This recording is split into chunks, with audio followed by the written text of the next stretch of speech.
get an education, but also physically getting people to think differently about how they live their lives. And when you combine all of that, special things happen. You know, this goodness is just not in Atlanta. Right now, as we speak, DC, Washington, DC, HBCU Alumni Alliance just finished their race. Right. And we also have an alliance in Chicago and in Houston, and one trying to start in Miami. So, but it all came out of Atlanta. We call Atlanta the cradle of HBCUs. Right. So we are proud to be part of that. We're proud to be part of that transformation and helping kids succeed just the way we succeed. It's all about giving back. That's the legacy of HBCUs. Right. Hey, and we're not far from football season. No. So do I hear any personal wagers? So let me tell you what's funny. For some reason, I still haven't put it together in my mind. Florida A&M University scheduled us for homecoming. What were they thinking? I don't know. Somebody tell me. But we're going to see. We're going to see. Yeah, we're going to see. It's going to be a sad day in Tallahassee. That's all I'm saying. Oh, man, come on. I still love this guy. Yeah. You know, another thing that I was going to mention is there's a huge component associated with just health and wellness with this race. A lot of people have come up to us and say, hey, if it wasn't for this race, I would have never got out and run. This is my first race. This is the first time I'm running. Right. And you've set me on a chart or a path to health and wellness. And that's what we're looking to do. We want to bring people together to do other things and just kind of just do something social. We want to bring them in for health. And we want them to encourage other people to think about health. And getting out there and running and just seeing the camaraderie and everybody else is just in it trying to win just like you. It's just a great feeling to see everybody, you know, trying to do the same thing. Right. Well, 10 years strong, a decade of dominance, the Atlanta HBCU Alumni Alliance. Great event. Congratulations to you guys. Man, I'm looking forward to 10 times 10 times 10. Yeah, man, speaking. More of this. Absolutely. We're going to speak that into existence. Yes, sir. Joy Smith. I am an alumna of Spelman College, class of 1988. Miss Smith, congratulations. Spelman with the most registrants here at the HBCU 5K. How big is that, and what does that mean? That is awesome. That means that our sisters heard the charge and came through. This is a wonderful event. We raise lots of money for scholarships. It's a great fundraiser, but it's also a worthy cause and a way for us to take ownership of our health as well. Pastor Kenton Jones, good to see you out here at the HBCU 5K. Man, glad to be here. You did your thing on the mic. Where's your running gear? I know, man. I found out at the last, I got on my Magellas, man. I got on the wrong shoes, and so I should have been out here, but next year, me and my wife, Morehouse grads and Spelman grads, we'll be out here. I'll be out here next year. You're a Morehouse man. Your wife is a woman of Spelman. Right. Talk about what that means. It's that HBCU pride. Man, definitely, man. Going to an HBCU, I was so proud, man, to be a part of the Morehouse College Glee Club. We traveled all over the world. We sang for the '96 Olympics. We sang with so many stars, man, and it gave us so much exposure. And that exposure, man, is still working in my life today, man. And so I love HBCU. Big shout out to every HBCU around the country. And we thank God for the ability to go to school, because there was at one time we couldn't. And so I thank God for the support. Big shout out to Morehouse, my school. My name is Kenneth Kendrick. I'm from Atlanta, Georgia. Attended school at the University of Arkansas at Pine Bluff. Graduate 2006, spring. So tell us about being out here at the Atlanta HBCU Alliance 5K race today. One of the best events that the city has to offer, in my opinion, especially for those trying to get in the fitness world. But overall, it's just a good environment for people to come together. Very similar to a homecoming where, you know, everybody's trying to have that common goal of having fun, networking, things of that sort. The UAPB fam that's out here thick, how'd y'all do in terms of representing and racing? Hey, regardless of what the paper says and the numbers, we always going to be number one. So, you know, we set the trend for everybody else. Everyone here today, y'all set the benchmark for we set the 5K benchmark. race. They're trying to follow us. Hi, my name is Dominique Austin. I'm a junior at Albany State University, and my major is Health and Human Performance with a minor in Business Administration. Congratulations, Dominique, on winning the scholarship for today at the HBCU 5K. What does that mean to you? It means a lot for me because it will help me succeed in school and push myself further. And I'm just very grateful for the scholarship because it just helps me a lot. Now, this is the best interview of the day because I'm here with my boy David Neal, JCSU in the house, came all the way down from Wake Forest, Durham, North Carolina area to be here in Atlanta for the 5K, the HBCU Atlanta alumni. Talk about how being out here today, what it means. Oh man, this was just an amazing event, man. All the HBCUs got a chance to get here and just come out here and just support the HBCU, show some love, and just give back to the universities. That's the most important thing while we're here. So definitely had an amazing time, and it's always great to meet a fellow JCSU Smithite. Exactly. Now because it's cool seeing A&T and Tuskegee and Spelman and Central and FAMU, but it's not JCSU. It's not JCSU. It's always great meeting a fellow Smithite. And, we're a small school, but we're big at heart. And, we're always showing love. And, we're just trying to keep this thing moving, man. So all you JCSU guys out there, get active, get involved, and let's show some pride. Go JCSU. And they think they know, but they don't. CIAA for life. CIAA. It's the real deal. Okay, stats are great, but there's so much more than just the numbers to each story. For this, we go beyond the box score.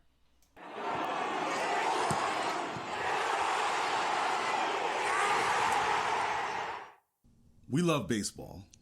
We say it over and over again. Man, I love baseball. Oh, my goodness. Now, there's the art of baseball. Like what I play. No, the art of baseball, bunting, base running, hit and run execution. What I do. No. You chose. Okay, go ahead. Then there's the art of baseball. Oh. Graig Kreindler's artwork is the best. I like the way you did that. And that's my homeboy from New York out in Rockland County, which is across the bridge from where I grew up. Oh, his paintings are awesome. I could see you on that in our office. Yeah, you know my birthday. You know we're a long way. My birthday's passed. The holidays are a long ways away, but I can give you his contact information so you can go ahead and order me one of those pictures. There you go. But and I'm so glad I ran across his work on Twitter because his paintings are so vivid. And it was so cool talking with him about baseball and his artwork. Well, Greg, thank you for joining us today on Married to the Game. We really appreciate you being a guest on our show. My pleasure. Thank you for having me. Well, I kind of asked, I'll start out like this, kind of what came first, the chicken or the egg? So which came first, your love for art or your love for baseball? That's a good question. They kind of both happened around the same time. So it's kind of hard to put one before the other. The baseball was kind of, always there because of my father and my brother, and started at a young age. And I guess being named after Greg Nettles, it's like I'm predisposed to liking baseball. Right. But I apparently they took me to games when I was 9 months old. I think was the first game that I went to, my father had a big baseball card collection, which of course I got into as a little kid, and I guess I kind of also started drawing around that same time, and really got into He-Man and like the other cartoons that I was watching at the time. Yeah, good 80s cartoons. Well, what was your first baseball painting then, and really what inspired it? The first baseball painting was probably, it was this painting that I did when I was a senior at the School of Visual Arts in Manhattan. I majored in illustration there, and I was kind of into the idea of becoming this artist of like doing sci-fi and fantasy like book covers, and I kind of lost my way a little bit, and I guess I lost interest in that. And as a senior, I had portfolio class, which is like your big your major kind of class where where you try to basically build up a portfolio for graduation, which you're then going to take into take into the world and try to get jobs from. Mm-hmm. So the teacher, he gave an assignment to the class. It was very general. He said, I want you to illustrate a relationship. And for whatever reason, one of the first things that popped into my head was the relationship between a pitcher and a batter. And I kind of just, from there, I was like, all right, let me run with this and let me see what I can come up with. And I sketched out a couple of ideas, and I thought that I would make a painting for my dad. My dad growing up was a huge Yankees fan, still is a huge Yankees fan. And he loved Mickey Mantle and Yogi Berra and Elston Howard, all the great Yankees of the 50s and 60s. So I figured, let's do something he would appreciate. Okay. And I was like, all right, let's do Mickey Mantle, and let's put it in a ballpark that he would recognize. If I'm going to do a painting of Mickey Mantle, let's try to hone in and make it an exact moment that I can say, okay, this is, game 6 of the whatever World Series, and he hit a home run off this pitcher. Mm-hmm. So I did that and really got into the research, really got into the whole process. And it's after I finished it, something just kind of felt right. You know what I mean? Yes. It was just kind of almost like a divine intervention kind of thing, where it's I totally understand. Don't do sci-fi, don't do fantasy. Your heart isn't in it. The baseball, that's where it's at. That's where you should go. So that was your Michelangelo in the Sistine Chapel moment, huh? Pretty much. Just, not on my back, thankfully, and not by candlelight. I mean, that's just amazing. And your work is so detailed and so vivid. It's almost like just a picture or a postcard, but that's your handiwork. And it just seems like it would just take forever to do it. What's the longest that you've ever worked on a piece? Oh, man. I'm kind of embarrassed to say. So I had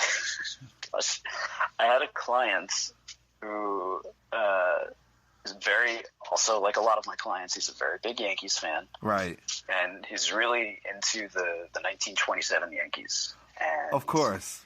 I mean, where else are you going to go? Yeah, right. Murder's Row, right? Yeah.